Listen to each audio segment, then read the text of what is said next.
안녕하세요. 자, 이번 시간부터는 토픽 8의 Volatility and Complex Strategy를 같이 공부해 봅시다. 이 토픽은 모두 5개 챕터로 지금 되어 있는데,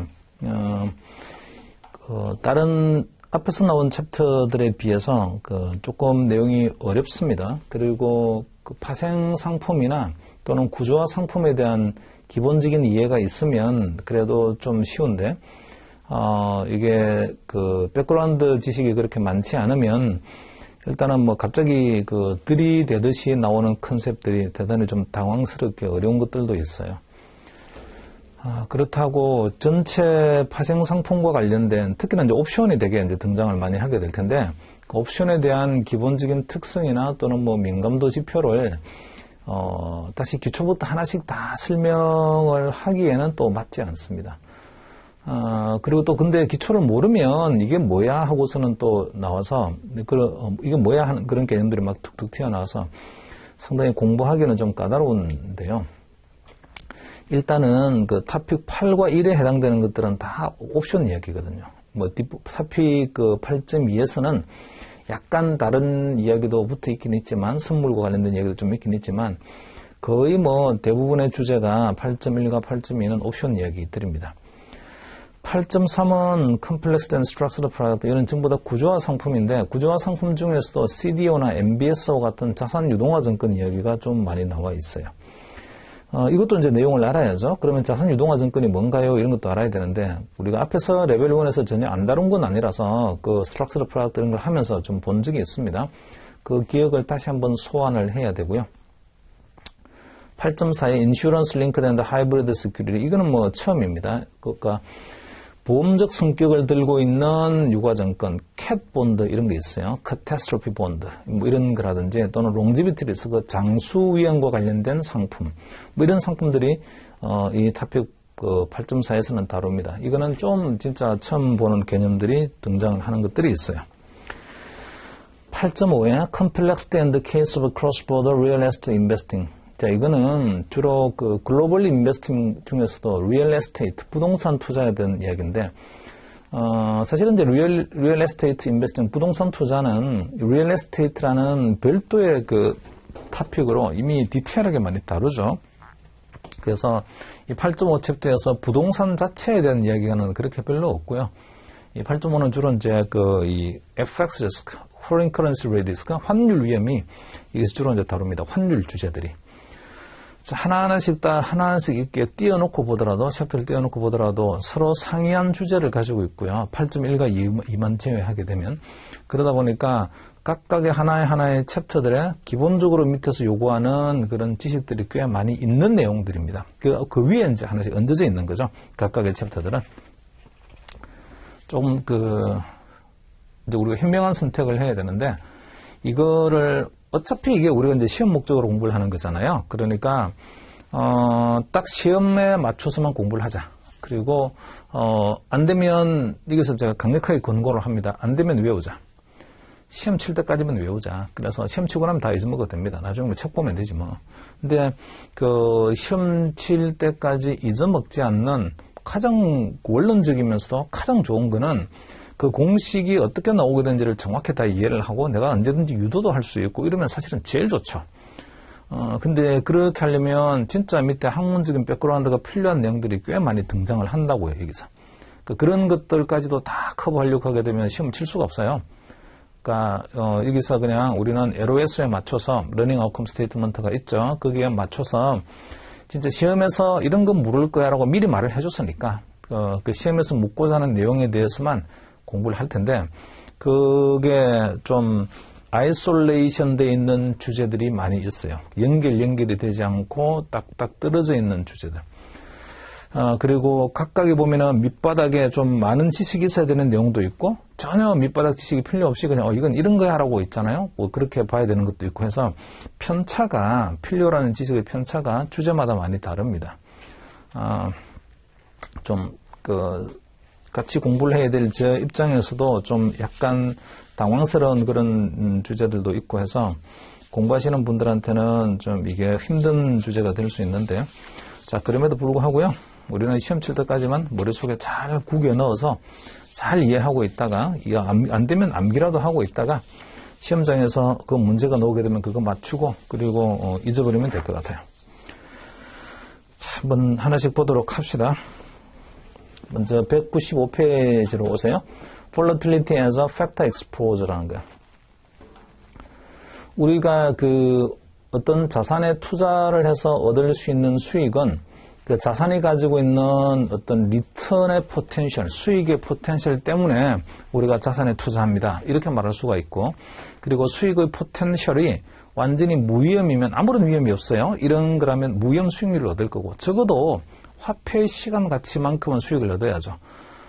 내가 돈으로 쓰지 아니하고 이걸 자산이라는 형태로 돈을 바꿔서 들고 있다가 나중에 그걸 다시 현금화시키게 되면 돈이 나갔다가 현금화까지 돌아오기까지 시간적 차이가 있잖아요.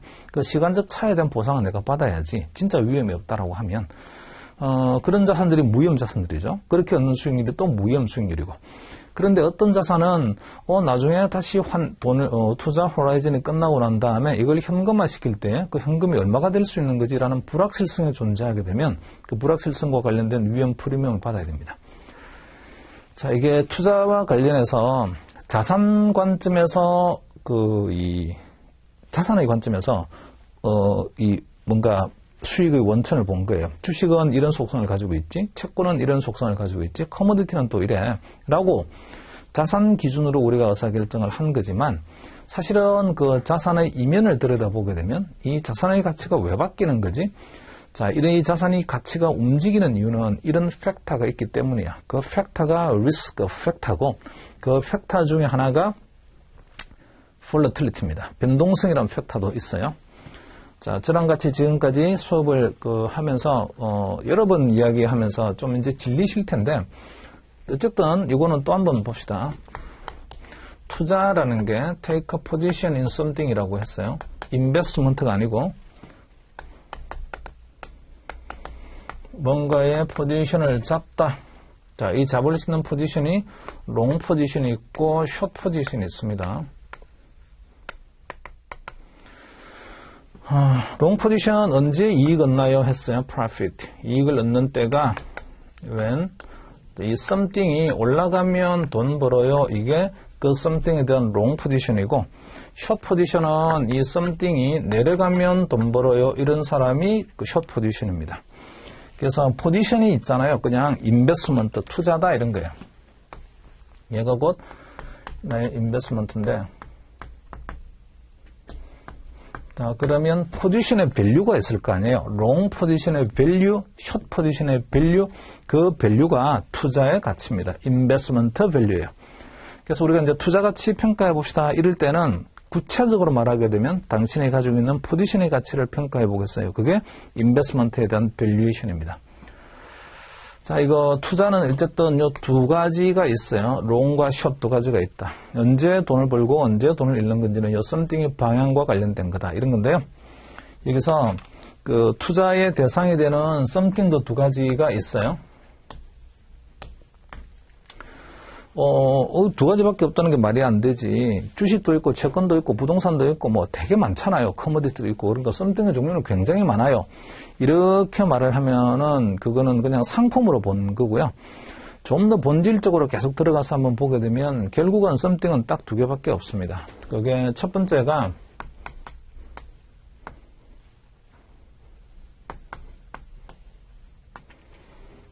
the level of price, 가격의 수준이요. 가격의 수준에 배팅을 하는 거예요. 주식이 되었던 채권이 되었던 커머디티가 되었던 가격의 수준에 배팅을 해서 그 가격의 수준이 곧 썸띵이고 가격의 수준이 올라가면 돈 번다. 롱 포지션 하면 되고 그 가격의 수준이 내려가게 되면 그러면 돈 번다. 숏 포지션 하면 됩니다. 그래서 the level of price가 어느 방향으로 갈 건지 그거를 보고 포지션을 잡는 거죠. 자, 그래서 디렉션, 방향에 따라서 우리가 롱을 할 수도 있고 숏을 할 수도 있습니다. 두 번째가 있어요. 그 두 번째가 지금부터 공부하고자 하는 the volatility of price예요. 가격의 변동성.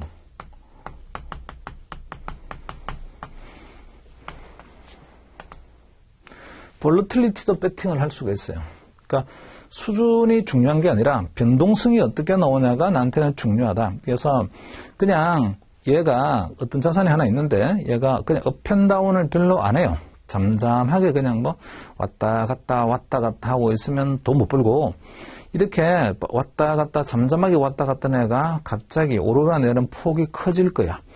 이렇게 방향이 필요 없어요. 진폭이 커지게 되면 내가 돈 벌고 싶어. 그런 사람들은 이 볼러틸에 대한 롱 포지션입니다. 이 something의 볼러틸리티거든요. 반대로 something에 대한 숏 포지션을 하는 사람, 그 사람은 지금은 얘가 진폭이 큰데 조금 있으면 얘가 점점점 진폭이 줄어들 거야. 그때 내가 돈 벌 거야. 이런 사람들은 그 변동성에 대해서 숏 포지션을 하면 됩니다. 이 변동성을 다루고 있는 상품이 있어요. 일반적으로 우리가 주식이나 R 주식이죠. 그냥 R 주식 그냥 스트레이트 온 스탁 또는 스트레이트 본드 일반 채권, 이런 것들은 전부 다, 또는 커머디티, 이런 거는 전부 다 뭐에 대한 투자냐면 요 1번에 대한 투자입니다. 가격의 수준이 오를 거야 내릴 거야. 일반적 투자로 하게 되면 전부 다 1번 가지고 다 이야기를 해요.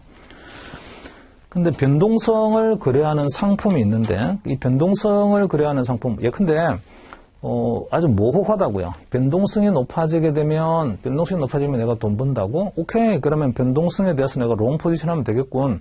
근데 변동성에 대한 롱 포지션을 하려고 하게 되면 구체적으로 내가 뭘 해야 되는 거지? 뭘 사야 되는 거지? 또는 뭘 팔아야 되는 거지?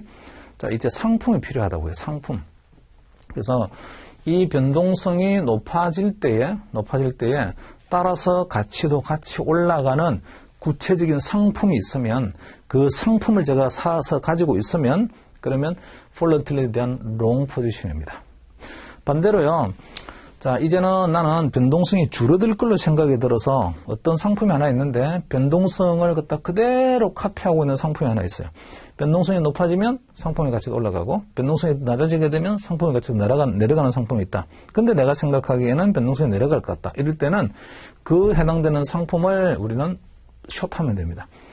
이 볼러틸리티에 따라서 가치가 직접적으로 연결이 되어서 움직이는 상품이 옵션이고요.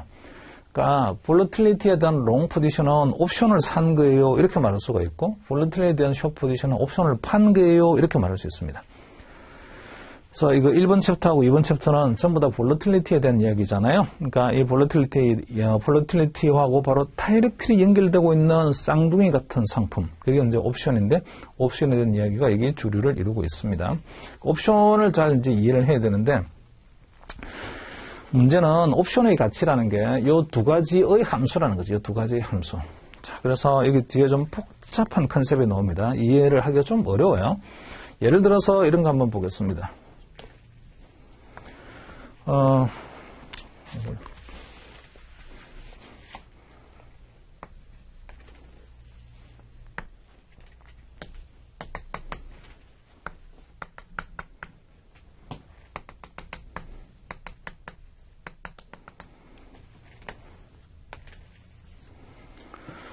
제가 지금 시장에서 거래되고 있는 옵션을 하나 봤더니, 그 옵션이 여기 이제 기초자산이 하나 있고요. 스탁이라고 합시다. 스탁 인덱스 주가 지수라고 생각하죠.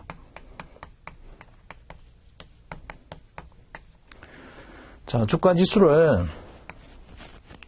어떤 일정한 행사 가격이 있고요. 주가 지수가 요 허들에 해당되는 행사 가격보다 올라가게 되면 올라간 만큼 내가 돈을 버는 거야. 하지만 주가 지수가 이 행사 가격보다 못 올라가게 되면 내가 벌 수 있는 돈은 하나도 없어. 이렇게요. 내가 나중에 돈을 벌 수 있는 구조는 이렇게 된다. 빵원이 되거나 아니면 돈을 받는 거다. 이게 마치 뭐하고 똑같은 거냐면, 로또하고 똑같아요. 로또 못 받으면 빵원, 로또 버리는 거죠. 로또 이제 등수가 높은 거 받으면 돈 많이 받는 거, 이런 개념하고 같습니다. 이 그림이 콜옵션 롱 포지션의 페이오프를 나타낸 거죠. 자, 이게 페이오프입니다. 롱 포지션의 페이오프.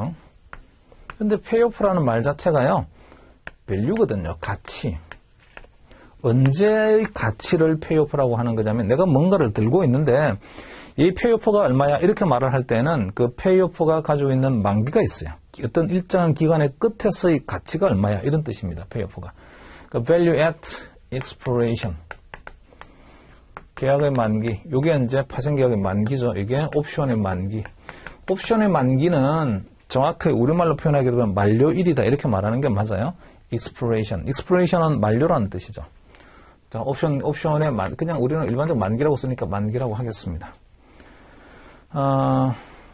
이 그림은 말이죠. 그러면 여기 나오는 이 45도의 그림은 여기 타임라인 중에 언제 나타나는 실현이 되는 그림이냐면 이 옵션의 만기 시점에서 실현이 되는 그림이에요. 그래서 이거를 콜옵션의 만기 시점에서 같이 C의 라지 T라고 하자.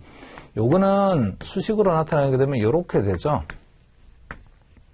만기 시점에서의 주가지수의 가치가 있을 거고요. 라지 T, 마이너스 X, 0 둘 중에 큰 값이다. 이렇게 표현할 수 있습니다. 만약에 얘가 ST가 X보다 작게 되면 그러면 음의 값이 될 테니까 음의 값이 나오게 되면 제로다. 이런 영역으로 오는 거죠. 여기서는 제로다. 이보다 올라가 있으면 그 차이만큼을 내가 받는 거다. 그게 이제 만기 시점에서 콜옵션의 페이오프고 이 그림은 여기에 라지 T에 딱 속하는 그림입니다. 자, 우리는 이거 알고 싶어요, 이제. 이게 옵션 발행 시점입니다. 콜옵션 발행 시점. 그건 옵션을 발행했어요. 옵션 발행 시점에서 그러니까 C0라는 걸 알고 싶다고요. 이거는 C의 라지 T가 아니고 C0를 알고 싶다. C0의 그림은 아직 만기가 안 됐잖아요. 만기가 안 됐으니까 이와 같은 곡선의 그래프를 가지고 있어요. 이미 앞에서 이제 우리 레벨 1에서 이런 얘기 많이 했었죠. 간단하게만 리뷰 한번 해봅니다. 이게 C0예요. 제로 시점에서의 콜옵션의 가치. 근데 이 콜옵션이 점점점 의미의 스몰 t라는 시간을 거쳐서 만기에 다가가게 되면 그러면 여기 있는 그래프가 흰색의 그래프가 점점점 여기 만기에 해당되는 45도의 그림에 수렴을 해야 되니까 이 그래프가 밑으로 내려옵니다. 자, 점점점 밑으로 내려오다가 만기가 되면 딱 끝근선의 그래프가 되어죠. 그래서 밑으로 계속 내려와요. 이런 모양이 돼야 돼요. 시간이 지나면서. 그러니까 살아있는 그래프죠. 이거는 시간이 지나면 점점점 모양이 바뀌는데 어떻게 바뀌냐면 45도의 그림에 수렴해가는 모양으로 바뀌는 그래프입니다. 그 함수를 말이죠. 요 하얀 곡선을 함수처럼 나타내보자.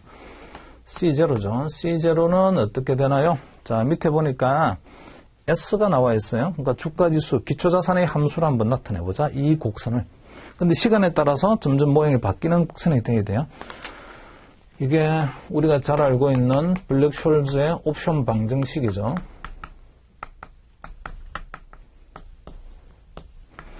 자, 여기 D라는 게 잔여 만기죠. 여기 있는 만기요. 점점점 잔여 만기에 다가가게 되면 나중에 끝에 가게 되면 이런 식의 끝근선 그래프가 되는 함수가 얘입니다. 자, 이게 블랙숄즈 옵션 방정식이에요. 콜옵션 방정식. 요거를 다시 한번 이런 것들이 함수예요 라고 한번 써보게 되면요. 우리 교재에는 안 나오지만 기본적인 이야기입니다. 자, 일단은 그 콜옵션의 가치라는 거는 이거 기초자산의 가격이 현재 얼마인가요? 이게 있어요. 그 다음에 두 번째, 이게 D1, D2라는 표현이 있는데 D1은 계산을 해서 나오는 수식이요. 시그마 루트 T분의 로그 S0 더하기 R 더하기 2분의 1 시그마 제곱 T 마이너스 로그 X입니다. 요게 이제 D1이고, D2는, D2도 있죠. D2는 D1에서 시그마 루트 T를 뺀 거고요. 이거를 다시 또 수식으로 나타나게 되면 시그마 루트 T분의 얘는 로그 S0 자, 더하기 R 마이너스 2분의 1 시그마 제곱 T 마이너스 로그 X 이렇게 돼요. 여기는 이제 마이너스가 붙어 있죠. 위에 있는 거는 플러스가 붙어 있고 그 차이입니다. 두 개가 달라요. 이거 수식 왜 이렇게 되나요? 이거는요, 그 확률 미분 방정식으로 뭔가 유도를 하실 줄 알아야 할 수 있는데 사실은 그거는 우리 시험 범위를 벗어나도 한참 벗어납니다. 사실 요게 별것 아닌 요 수식 자체가 노벨 경제학상을 받은 수식이라고요. 근데 이 노벨 경제학상을 받은 수식을 우리가 한번 유도해 볼까요? 그럴 필요 없어요. 시험에 나오지도 않거니와, 그냥, 이런 게 있구나 하는 정도만 보고 이제 넘어가면 돼요. 자, D1 값 알고 있고 D2 값을 알고 있다? 그러면 요런 식으로 이제 우리 계산할 수 있다라고 하면 그러면 여기다가 다 집어넣어서 옵션의 가격 구할 수가 있어요. 자, 여기서 한번 찾아봅시다. 또 뭔가 있어요. 콜옵션의 가치라는 것은 기초자산의 가격의 함수다. 이렇게 말할 수가 있고요. 그럼 두 번째가 이 수식을 보니까 시그마라는 게 있어요. 시그마. 그 다음에 세 번째요. T라는 것도 있네요. 남아있는 시간. 그 다음에 행사 가격이 있어요. 행사 가격. 금리 있습니다. 이런 것들의 함수예요. 옵션의 가격은. 콜옵션의 가격은. 자, 이거 한번 볼까요? 이거 가만히 있나요? 가만 안 있어요. 올라가거나 내려가거나 합니다.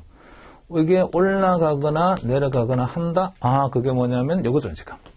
The level of price. 가격의 수준이 오르거나 내리거나 하게 되면 콜옵션의 가치가 바뀌어요 라는 게 하나가 있고요.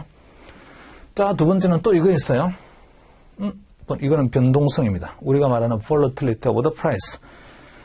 가격이 왔다 갔다 할 텐데 왔다 갔다 하는 표준 편차죠. 정확히 말하면 가격 변화율의 표준 편차입니다. 가격 변화율의 표준 편차. 몇 % 왔다 갔다 하나요? 자, 이 표준 편차가 있어요. 표준 편차가 또 이렇게 되네요. The volatility of price. 가격의 변동성. 얘는 정확히 말하면 가격이 왔다 갔다 하는 건데 그 가격 자체의 변동성 하게 되면 가격이 변하는 게 이렇게 말해보자고요. 이거의 표준 편차. 가격 변화량의 표준 편차. 이게 아니에요. 이게 아니고 원래 출발 가격 대비 얼마가 바뀌나요? 퍼센트입니다. 퍼센트. 이게 우리 수익률이라고 하죠. 수익률. 수익률의 표준 편차. 이걸 말합니다. 수익률 표준 편차. 자, 그래서 가격의 수준이 있고 그 다음에 볼러틸리티가 있고 그 다음에 남아있는 시간이 있어요. 이 식도 또 잘 보게 되면 밑에 보니까 시그마하고요. 그 다음에 T라는 시간하고는 이렇게 뭔가 쌍둥이처럼 곱해져 있습니다. 이렇게 이 둘 사이의 관계가 어떻게 되는 거지? 둘 사이의 관계는 시그마 루트 T야. 이렇게 되려고 하게 되면 방금 말했던 요 가격의 변화율, 이걸 우리는 리턴, 수익률이라고 하는데 수익률이 IID 노말이라는 어떤 일정한 가정을 충족하는 경우에는 이와 같은 수식으로 유도할 수 있습니다. 자, 이건 좀 이따 이야기하도록 할 거예요. 이거는 뭐 허들이죠. 이건 넘어서야 되는 거고. 그리고 금융시장에서의 금융자산은 늘 금융비용을 동반합니다. 이런 것들은 크게 중요한 변수가 아니에요. 얘는 변수 자체가 아니고 상수고 아예 처음부터 정해져 있으니까. 얘는 좀 바뀌죠. 시간에 따라서. 이거는 둘 다 중요한 이슈는 아니에요. 자, 여기서 이제 우리가 공부하고자 하는 게 사실 옵션의 가치를 바꾸는 여러 가지 변수들이 하나, 둘, 셋, 넷, 5개가 있다고요. 자, 여기서 이런 경우 어떻게 될까요? 이런 경우 나머지는요 가만 내버려둬요. 4개는 가만히 두고 이 기초자산의 가격만 조금 움직여 볼게요. 그러면 콜옵션의 가격은 어떻게 되는 거죠? 이렇게 되는, 이게 콜옵션이 가지고 있는 델타죠. 이걸 델타라고 합니다. 그죠? 델타는 이 곡선에서 보게 되면 한 점에서의 기울기입니다. 그리고 한 점에서의 기울기는 잘 보면 이렇게요. 0이 될 수도 있고 1이 될 수도 있죠. 0과 1 사이 값을 가지고 있습니다. 콜옵션의 델타. 그 다음에 또 있어요. 자, 기초자산이 움직이게 되면 여기 1차 미분인데 여기 1차 미분하게 되면 요 식을 S로 딱 미분하게 되면 남는 거는 노멀 오브 D1 남아요. ND1. 이 ND1이 콜옵션의 델타입니다. 그 다음에 이 미분을 한 번 더 할 거예요. 이렇게. 자, 이거 이 슬로프죠. 정확히 말하면 슬로프. 1차 미분한 거를 또 한 번 미분 더 합시다. 이렇게 해서 나오는 게 감마입니다. 감마는 좀 다르게 표현하게 되면 이 기울기가 일정하지 않으니까 기울기가 계속 바뀌잖아요. 기울기가 바뀌는 속도를 우리는 감마라고 하죠. 자, 이제 이 감마라는 것도 조금 이따가 볼 거고요. 델타는 기본적으로 우리가 알고 있다고 가정할 거예요. 델타는 이미 우리 헤지펀드에서도 우리가 몇 번 이야기 나온 적이 있습니다. 컨버터블 본드 아비트리지 이런 거 할 때요. 델타 이야기들도 여러 번 나왔어요. 델타 뉴트럴, 델타 중립 이런 거 하면서. 그 다음에 또 하나 얘 있어요. 얘. 시그마.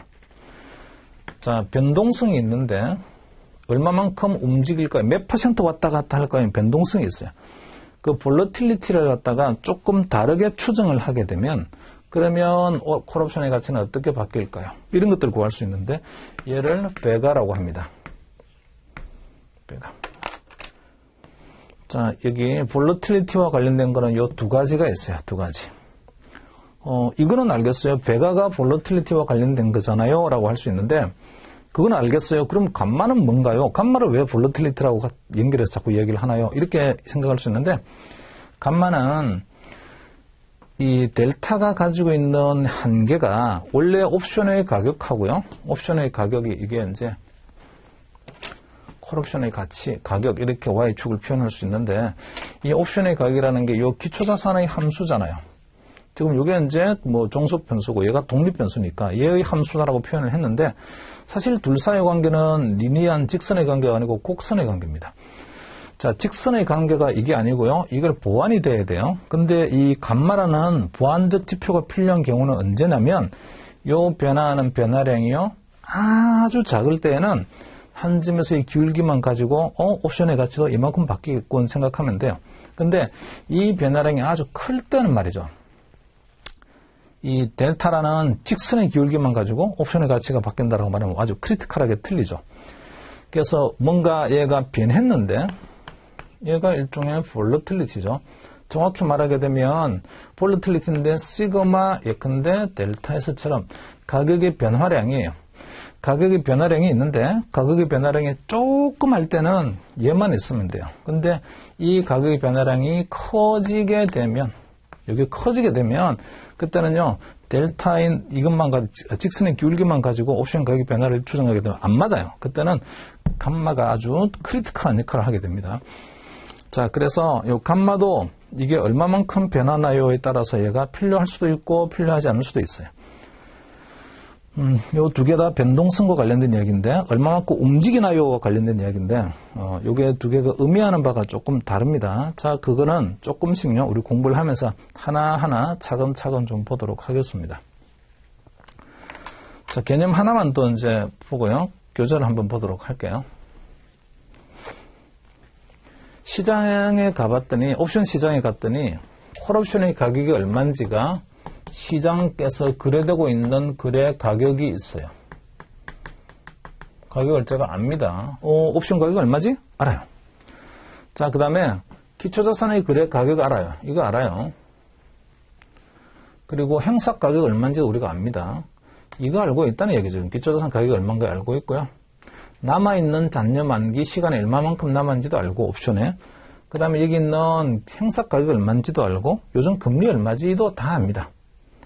문제는 이거예요. 변동성. 변동성은 움직이는 이야기인데 왔다 갔다 한다는 이야기인데 요게 두 종류가 있어요. 자, 이거 한번 예를 들어 볼게요. 여기를 현재라고 합시다. 현재. 저는 C에 라지 T에 있어요. C에 스몰 T쯤 있습니다. 그리고 현재 기초자산 가격이 여기 있어요. 그러면 옵션의 가격은 말이죠. 그래서 여기에 이제 뭐 예를 들어서 이게 C에 스몰 T라고 하면 옵션의 가격은 여기에 C에 스몰 T 이렇게 되어 있을 거예요. 기초자산의 가격이 여기에 있으니까. 그래서 이 곡선 따라서 위로 와가지고 이런 거예요. 이렇게 되어 있을 거라고요.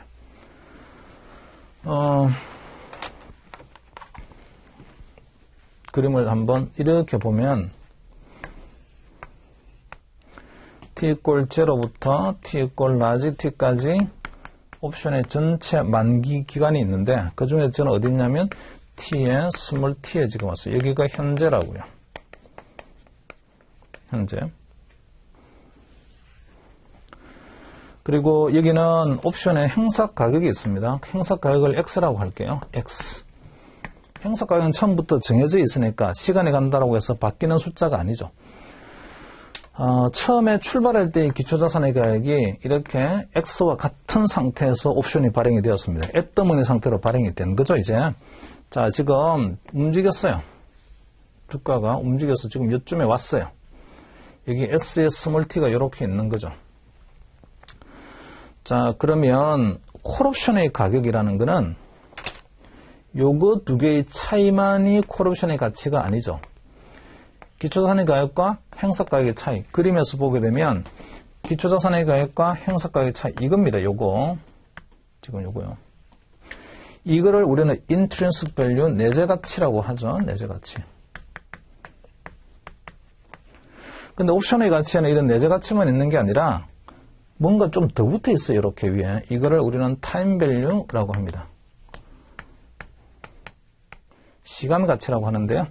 이 시간 가치는 화폐의 시간 가치 말할 때 시간 가치가 아니고 남아있는 시간 동안 얼마나 더 움직일 수 있는지에 대한 가치입니다. 자, 그건 이 그림에서 안 보여요. 안 보이는데, 정말 재미있는 거는 지금 요게 기초자산의 가격이 여기 있을 때, 여기 위치에 있을 때 시장에 가보니까 뭐도 있냐면 콜옵션의 가격도 있는 거예요. 그러니까 C에 스몰 t가 있습니다. 뭔가 콜옵션의 가격도 그래야 되고 있다고요, 지금 스몰 t 시점에서. 이걸 내가 알아요. 이것도 알고 있는 상태에서. 자, 이 콜옵션의 가격 속에 이것 두 개의 차이에 해당되는, 지금의 기초자산 가격과 행사 가격 차이에 해당되는 내재 가치가 얼마인지는 알겠는데, 실제로 그래야 되는 콜옵션의 가격은 이 내재 가치하고 같지 않고 타임 밸류가 더 붙어 있습니다. 이 타임 밸류는 도대체 뭐지? 그 타임 밸류가 지금 여기 매달려서 만기까지 시간이 남아 있는데 앞으로 얼마나 움직일 수 있는지 가능성에 대한 가치입니다. 얼마나 왔다 갔다 할 수 있나 이러는 가능성에 대한 가치. 자, 제가 지금 그림을 그린 것처럼 이렇게요. 흰색의 범위에서 이런 범위에서 왔다 갔다 할 수 있는 것과 그 다음에 그게 아니고 좀 더 넓은 범위에서 왔다 갔다 할 수 있는 것 빨간색으로 어느 게 옵션 들고 있는 사람한테는 유리한 거냐면 흰색으로 왔다 갔다 하는 것보다는 빨간색으로 왔다 갔다 하는 게 훨씬 더 유리합니다. 흰색으로 왔다 갔다 하는 거는 요거 행사 가격보다 밑으로 내려가게 되면 옵션이 아웃 오브 더 머니로 끝나니까 옵션의 가치는 제로죠. 하지만 위로 올라오게 되면 흰색만큼 올라오는 것보다는 빨간색만큼 올라오는 게 훨씬 더 유리합니다. 그래서 이게 시험에 합격 커트라인이 되게 되면 커트라인보다 한 문제 떨어지나 커트라인보다 세 문제 더 떨어지나 세 문제를 못 맞추는 거나 하여튼 한 문제 못 맞춰서 떨어지는 거나 세 문제 못 맞춰서 떨어지는 거 똑같아요. 불합격이라고요. 근데 합격을 하는 것도 이런 등수를 합격하는 것과 수석하는 것과는 의미가 많이 다릅니다. 그래서 움직일 수 있는 범위가 크면 클수록 옵션의 가격이 비싼데 자, 그게 지금 여기 나오는 요 각도의 가치죠. 요 각도의 가치. 흰색의 각도인가요? 아니면 빨간색의 각도인가요? 빨간색의 각도가 옵션의 가격을 더 높게 만듭니다. 근데 잘 보게 되면 여기서 T=0심에서 현재까지 놓은 게 있어요. 현재까지. 요거는 이미 히스토리컬 한 거죠. 과거 이야기예요. 또 그 실현된 겁니다. 리얼라이즈 된 거예요. 근데 지금 스몰 t부터 라지 t까지 가는 요 기간은요, 남아있는 잔여 만기입니다. 이 잔여 만기 동안에 어떤 각도로 움직일지 나는 몰라요. 근데 정말 재미있기로는 시장에 가보니까 이미 옵션의 가격은 구해져 있다고요. 그러니까 옵션의 가격이 이미 거래되고 있어요. 근데 옵션의 가격 속에는 이 각도의 가격이 분명히 들어와 있어야 돼요. 그러면 거꾸로 우리끼리 할 수 있다고요. 이미 시장 가격을 내가 알고 있죠. 그리고 함수가 어떤 함수인지도 알아요. 요런 함수라는 겁니다. 거기다가 다른 변수 다 집어넣어 봅니다. 알고 있는 변수. 그러면 back out. 거꾸로 우리가 추출할 수 있는 게 여기 나오는 요 값이 뭐가 들어와 있는 거예요. 사실 이건 추정치죠. 현재부터 시작해서 만기까지 가는 동안에 어떤 범위에서 왔다 갔다 하는 거예요. 이게 시그마 추정치입니다. 추정치. 자, 그래서 예컨대 이게 1년짜리 변동성이라고 하게 되면 이거 3개월밖에 안 남았다? 이거는 1년짜리 변동성이다. 1년짜리 변동성을 3개월짜리 변동성으로 바꿔야 되잖아요. 그때 바꿀 때 쓰는 게 루트 t라는 요 공식을 쓰죠, 이제. 이때는 이거는 그러면 여기 1년짜리 변동성이면 요게 1년에 3개월밖에 안 남았다라고 하게 되면 12분의 12가 되게 되면 그냥 1이니까 글자 그대로 1년짜리 변동성인데 이게 3개월밖에 안 남았으면 여기다가 12분의 3을 넣어서 0.25를 루트를 씌워서 곱해서 시그마를 하게 되면 그러면 3개월 동안 남아있는 변동성 값이다. 이렇게 됩니다. 움직이는 범위다. 이렇게 된다고요. 그러기 위한 조건이 뭐 수익률이 움직이는 게 IID 노말이라는 가정을 따라야 된다. 뭐 그런 가정이 있습니다. 좀 이따 한번 보도록 하도록 하고요. 어쨌든 함수 알고 있고 옵션 가격 알고 있고 나머지 변수들 다 알고 있다. 그러면 얘는 지금부터 시작해서 옵션 만기까지 가는 동안에 얼마만큼 움직일까에 대한 추정치인데, 추정치. 이 추정치를 implied volatility, 내재 변동성이라고 합니다. 자, 일단은 이 내재 변동성의 개념과 실현된 변동성의 개념은 같지 않다라는 거, 그걸 좀 기억을 하시고요. 실현된 거는 실제로 숫자가 나온 거예요. 그런데 이 내재 변동성은 옵션의 가격을 이용을 해서, 그리고 옵션의 가격과 함수를 이용을 해서 옵션의 가격 속에 내재되어 있는 기초자산의 변동성을 거꾸로 그냥 시장에서 백아웃, 우리가 뽑아온 거라고요. 자, 봅시다. 이제 하나씩. Measures of volatility, 변동성의 척도 어떻게 계산합니까? Implied versus realized volatility. Implied return volatility, 수익률의 변동성이죠. 이 변동성은 그냥 return volatility입니다. 전부 다.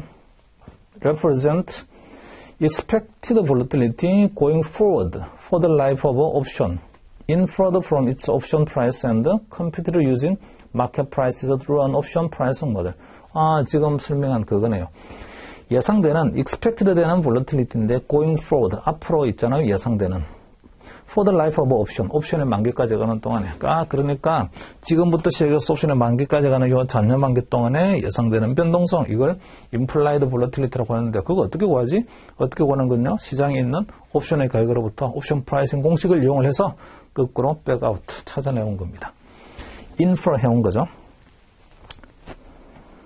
자, 그리고 one example is Black-Scholes option pricing model인데, which assume, 가정이 있습니다. Underlying asset follows geometric Brownian motion, which has an instantaneous asset return, that 이라고 되어 있네요. 기본적으로 이 Black-Scholes option 방정식이 가지고 있는, 요 기초자산이 움직이는 게 어떻게 움직이는 거지? 기초자산이 움직이는 게, 이게 한 방향으로만 쭉 가는 애가 아니고요. 왔다 갔다 움직이면서 가는데 그 주가가 움직이는 모션을 갖다가 수식으로 뭔가 표현할 수 있습니다. 그 표현된 수식이 Geometric Brownian Motion이에요. 자, 이거 증명 안 합니다. 그냥 이번에 외우세요. 그냥 Geometric 기하학적 Brownian Motion이라고 합니다. 이게 지오메트릭이라고 되어 있잖아요. 지오메트릭은 하나의 숫자가 주어지게 되면 그러면 그 숫자를 기반으로 해서 성장을 하고 성장되어 있는 값에서 또 성장을 하고 이렇게 되는 게 지오메트릭한 겁니다. 우리가 일반적으로 생각하는 컴파운딩, 복리하고 거의 비슷한 개념입니다. 자, 어쨌든 주가가 지오메트릭 브라운 모션을 따른다.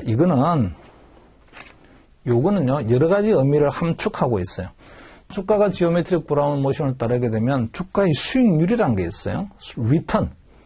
리턴은 도대체 그러면 어떤 수익률을 따르나요? 이 리턴이 아주 짧은 순간 기초선의 가격이 있는데 아주 짧은 순간 얼마만큼 주가가 움직이나요? 이런 이야기입니다. 이런 거를 우리는 continuous return, 연속 수익률이라고 하는데요. 연속 수익률. 무한히 시간을 짧게 쪼개보게 되면 그러면 주가가 움직이게 되면 그 전 대비 몇 % 움직이나요? 자, 이게 continuous한 리턴이에요. 연속 수익률.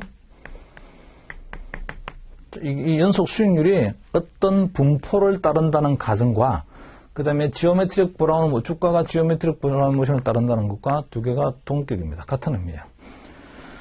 자, 그래서 underlying asset follows geometric Brownian motion which has instantaneous asset return.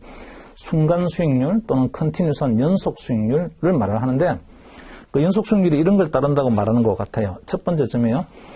have unchanging constant variance through time horizon. 그리고 homoscedastic이란 말이 있네요. 그러면 normally distributed, 그러면 uncorrelated through time. 이게 수익률이 정규분포긴 한데 자, 이게 normal distribution 정규분포예요. 순간 수익률이 정규분포를 따른다. 정규분포를 따르니까 그림으로 보게 되면 여기서부터 시작해서 기초자산이 있는데 이렇게 갈 거라고요. 근데 무슨 모양을 따르면서 갈 거냐면 Geometric Brownian Motion이라는 그런 모션을 그런 패턴, 행동 패턴을 보이면서 가겠습니다. 요게 있잖아요. 수익률로 말하게 되면 얘가 몇 % 어떤 모양으로 바뀐다는 이야기지. 자, 수없이 짧은 시간을 이렇게 쪼개볼 수가 있는데 한 타임에요. 수없이 짧은 시간 동안에 변화하는 율이 있을 거예요. 그리고 뭐 이 S0에다가 이 변화율을 곱해서 이때의 값이 나올 거고, 거기다가 또 이걸 곱해서 그 다음 값이 나오고, 거기다가 또 어떤 분포를 곱해서 그 다음 값이 나오고, 이렇게 될 거예요. 그게 지오메트릭 한 겁니다. 자, 이런 분포가, 순간 수익률의 분포가 정규 분포다, 노멀 분포다. 그 다음에 얘가 가지고 있는 평균이 있을 거고, 얘가 가지고 있는 평균이 있고, 평균이 있을 거고요. 그 다음에 얘가 가지고 있는 분산 또는 표준 편차가 있을 거예요. 이 각각의 분포들이 가지고 있는 평균과 분산이 항상 아이덴티컬하다. 늘 같은 분포다. 그리고 첫 번째 나오는 수익률과 두 번째 나오는 수익률과 세 번째 나오는 수익률은 서로 독립이다. 이렇게 이제 가정을 한 게 IID 노멀 가정입니다. 그게 이제 점 3개 찍어 놓은 거예요. IID는 인디펜던트하다는 것과 이것과 이것 서로 독립이라는 거죠. 여기서 어떤 값이 나오는 거하고 여기서 어떤 값이 나오는 거 서로 독립입니다. 여기서 플러스 나왔다라고 해서 여기도 플러스 나오고 플러스 나온다. 예컨대 어떤 추세가 존재한다. 그런 예 가정은 여기 없어요. 어떤 수익률을 나오든 간에 앞에 나오는 수익률하고는 상관없는 독립이다. 이런 가정이 있어야 되고, 그리고 각각의 수익률의 분포는 늘 동일하다. 그게 아이덴티컬 하면서 또 인디펜던트한 노멀 디스트리뷰션, 그렇게 가정한 게 IID 노멀 가정인데, 그렇게 가정을 하게 되면 여기 분산이라는 게 있잖아요. 짧은 시간의 분산 또는 이거를 바꿔서 표준 편차로, 루트는 지금 표준 편차가 될 테니까 어떤 한 단위 기간의 표준 편차를 여러 기간으로 있잖아요. 그죠? 길게 표현하면 어떻게 하면 되는 거지? 시그마 루트 t다. 이런 식으로 바꿀 수 있습니다. 시간의 제곱권 공식으로. 좀 기억해 봅시다. 이것도. 시점 3개 찍어 놓은 거요. 그 밑에서 implied volatility typically is neither an accurate nor an unbiased estimate of realized volatility. 자, 다시요. implied volatility는 어디로부터 가져온 거라고요?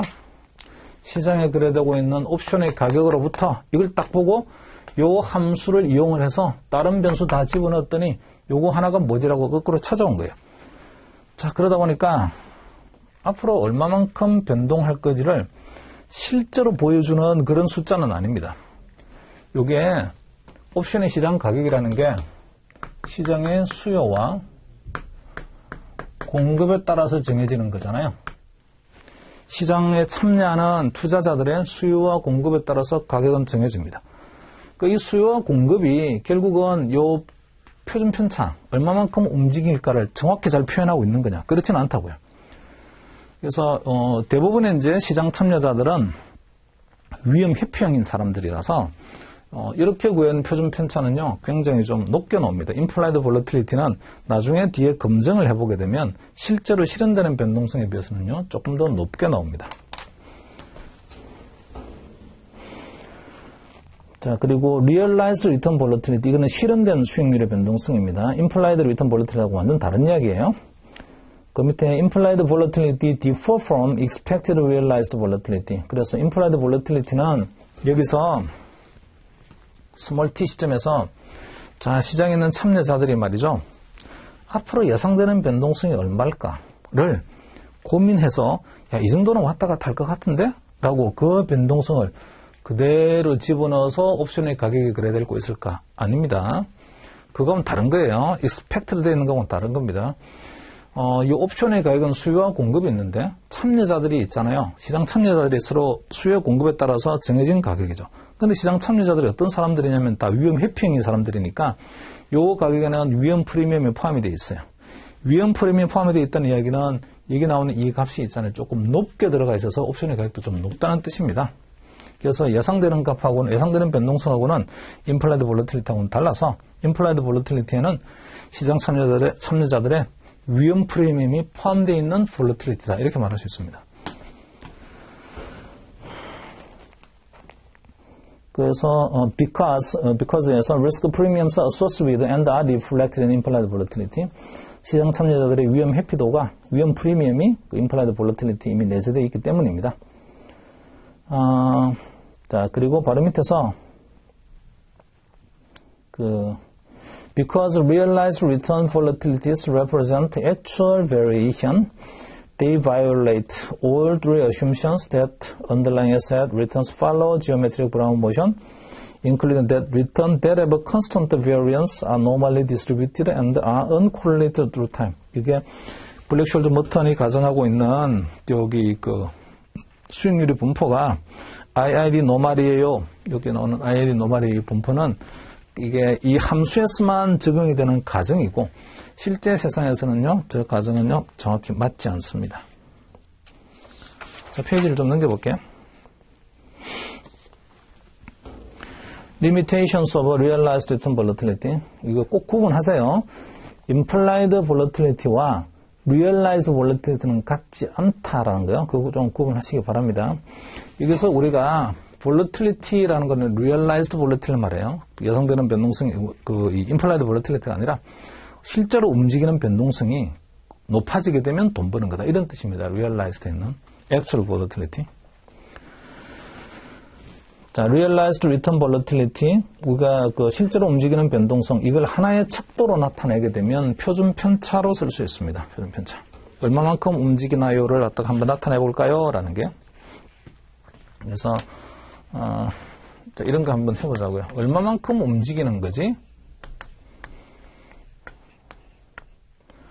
이 volatility는 어떤 일정한 단위 시간 동안에 어떤 변수가 움직이는 범위를 말을 해요. 그러니까 여기는 volatility가 뭘 나타내는 거냐면 the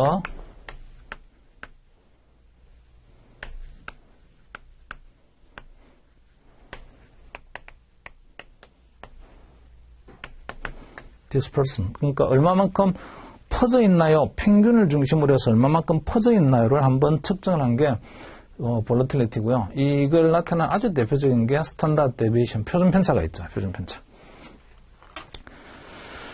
자, 그래서 realized return volatility와 only estimate. 이거는 추정치입니다. 그거는 이런 뜻이에요. 어떤 자료가 있는데 그 자료가 막 이렇게 저렇게 막 흩어져 있어요. 그러면 이걸 또 하나, 이거 좀 뭐 아주 근본적인 이야기이긴 한데, 이런 거 한번 봅시다. 어떤 반에 들어가서 제가 담임을 맡았어요. 그러니까 들어가서 그 수업을 해야 되는데, 그 애들이 가지고 있는 어떤 이 학력의 차이가 어느 정도 되는지 제가 잘 모르겠어요. 그래서 한번 물어본 거죠. 자, 이제 얘들이 성적이 대충 어떤 정도 되는 애들입니까? 이렇게 물어봤을 때 이럴 수 있어요. 성적이 어느 정도 되나요? 다 똑같은 성적이 노는 건 아닐 테니까. 그렇게 묻게 돼. 성적이 어느 정도입니까? 물어보게 되면요. 일단은 요거 말하겠죠. dispersion. 애들이 글쎄요. 한 40점에는 애도 있고요. 뭐 잘하는 애는 한 90점까지도 나오는 애들이 있어요. 그러니까 퍼져 있는 정도가 40점에서 90점 사이에 있습니다. 이렇게 말할 수 있어요. 근데 40점 몇 명이죠? 40점이 91명이고 90점이 1명이에요. 이런 경우에도 40점에서 90점 사이에 있으면 이렇게 말할 수가 있죠. 또는요, 40점인 애가 한 50명 되고요. 90점인 애도 한 50명 돼요. 이래도요, 40점에서 50점 사이, 90점 사이에 또 이렇게 말할 수가 있죠. 그래서 그냥 이렇게 말을 하는 게 40에서 90 사이에 있습니다. 이런 걸 레인지, 범위라고 합니다. 범위. 이게 그렇게 정보력이 썩 좋지를 않아요. 자, 그래서 조금 더 효율적으로 한번 표현을 해볼까 하는 게 40점에서 90점 사이에 있다고요. 그러면 자, 평균이 어느 정도죠? 평균은 얼마예요? 라고, 평균. 그리고 이 평균을 중심으로 해서 좌우로 평균보다 높고 평균보다 낮은 게 어느 정도 퍼져 있나요? 이런 거 보여주면 됩니다. 그래서 평균을 중심으로 해서 오른쪽, 왼쪽으로 있잖아요. 그죠? 왔다 갔다 퍼져 있는 정도를 보여주세요. 어떤 기준점이 하나가 있고 그 기준점을 중심으로 해서 좌우로 퍼져 있는 정도에 해당되는 대표적인 게 여기라는 표준 편차 같은 건데 그 표준 편차는 이 자료들이 평균을 중심으로 많이 몰려 있을 때 굉장히 의미 있습니다. 그러니까 이런 모양이에요. 이렇게요. 평균이 한 60점 되는데 대부분은 60점에 몰려 있고요. 40점 되는 애 몇 명 안 되고 90점 되는 애도 몇 명 안 돼요. 이럴 때 그런 분포가 정기분포 같은 분포죠. 그럴 때 평균이 대표값으로서의 의미가 되게 높고 그리고 이 평균을 중심으로 해서 좌우로 얼마만큼 퍼져 있는지를 평균적으로 추정해 본 게 estimate 해본 게 표준 편차입니다. 무게중심 잡아본 거죠. 무게중심. 만약에 이게 정기분포라고 하게 되면 그림의 모양이 좌우대칭이잖아요. 평균을 중심으로 해서 좌우 대칭의 모양을 가지고 있는 두 개의 날개에서 왼쪽 날개는 평균적으로 무게중심이 어디 있나요? 이 왼쪽 날개만 딱 띄어가지고 무게중심 어디 있는 거죠? 그 무게중심까지 거리가 표준편차입니다. 그래서 이 표준편차도 평균의 개념이에요. 이렇게 디스플선 퍼져 있는 거를 뭐를 기준으로? 평균을 중심으로 해서 퍼져 있는데 평균을 중심으로 좌우로 평균적으로 얼마만큼 퍼져 있나요? 요거죠. 무게중심. 이게 무게중심. 평균적으로 좌우로 얼마만큼 퍼져 있나요? 무게중심이 평균으로부터 얼마만큼 벗어나 있나요? 이걸 보여주는 게 표준편차예요. 자, 대표값인 거죠. 그래서 표준편차도 디스퍼슨의 대표값입니다. 퍼져 있는 정도의 대표값. 근데 그건 추정을 해야죠. 자, 이게 volatility, 여기서 말하는 게 대표적으로 표준편차를 말을 하는데, 표준편차가 퍼져 있는 정도의 대표값으로 뭔가 이 역할을 하기에는 몇 가지 한계가 있습니다. realized volatility, 그냥 표준편차라고 생각하면 딱 쉬워요, 그냥. 표준편차가 does not define the return distribution shape. 모양을 말해주진 않는다. 그러니까 서로 분포의 모양은 다르더라도 표준편차는 같은 경우가 많이 있습니다. 분포 모양 자체가 달라요. 그럼에도 불구하고 표준편차는 똑같다. 이런 경우 왕왕 많이 있다고요. 그래서 표준편차만 보고 분포의 모양이 어떨까 알 수가 없습니다. 그거는. 그 다음에 두 번째, 2번, when assets have identical realized volatility, 똑같은 표준편차를 가지고 있는 자산들이 있는데, 그 자산들의 행태가, 움직이는 모양은요, 설명해 주지 못합니다. 표준편차는. 그래서, they could differ if the returns are trending, mean reverting, or exhibiting minimal autocorrelation. 그러니까, 각각의 자산들이 어떤 추세를 보여주거나, 또는요, 장기 평균으로 회귀하는 모양을 보여주거나, 또는, 이 마지막에 나와 있는 것처럼 시계열적 상관성을 갖다가 조금만 가지고 있거나 하여튼 각각의 자산들이 가지고 있는 움직이는 그 패턴이 있는데 그 패턴이 트렌드를 보일 수도 있고 그 다음에 장기 평균을 회귀할 수도 있고 어떤 오토 코릴레이션을 가지고 있을 수도 있어요. 표준 편차만 가지고서는 알 수가 없습니다.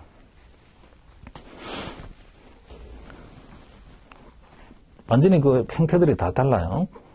표준편차가 그 행태를 설명해 주지는 않습니다. 뭐 장기 평균으로 회귀하는 거네, 얘는. 표준편차만 보면 딱 알 수 있다든지. 또는 뭐, 이건 트렌드를 가지고 있는 애군. 표준편차만 보면 알 수 있다든지. 아니요, 몰라요, 그런 거는. 자, 그 다음에 3번에서 realized volatility does not indicate whether the dispersion of returns occurred near an underlying asset price or during specific time period in the sample. 그러니까 딱 표준편차만 보고 이런 거 알 수 없어요.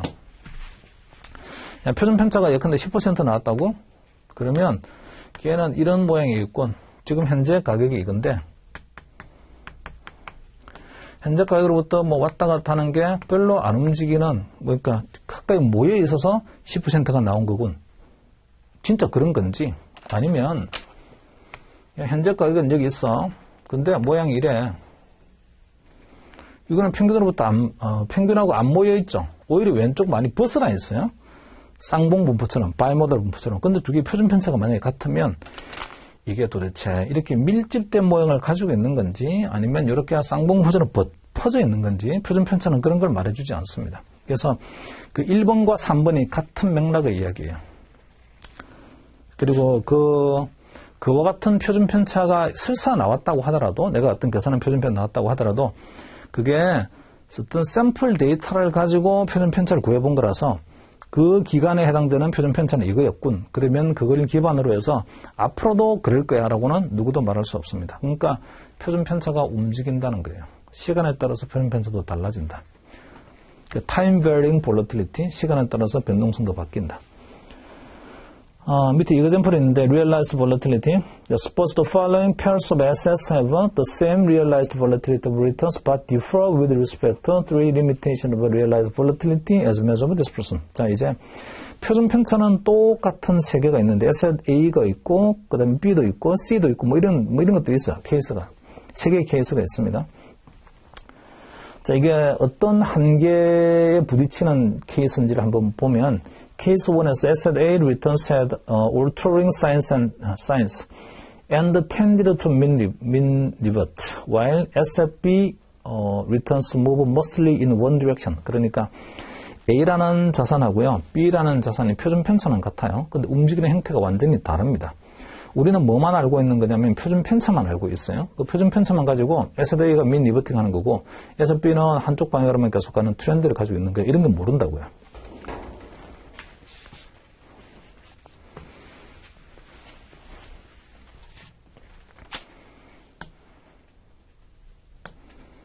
이건 이제 SAA 모양인 거죠. 이게 0이에요. 움직여요. 움직여 왔다 갔다 한다고요. 플러스 올라가요. 사인 바뀌어서 마이너스로 내려왔어요. 올라갔다 내려갔다 올라갔다 내려갔다. 계속 이런 모양을 가고 있습니다. 플러스 마이너스 플러스 마이너스 플러스 마이너스 이런 식으로. 그래서 뭐 요즘을 만약에 평균이라고 하게 되면 어쨌든 요 선의 동네의 평균이라고 하게 되면 민 리버팅 하고 있어요. 올라갔다가도 내려오면서 장기 평균으로 오고 다시 내려가게 되면 평균으로 다시 올라오고 이런 모양을 가지고 있습니다. 근데 이 표준 편차라는 게 평균을 중심으로 해서 퍼져 있는 정도로 보이는 거잖아요.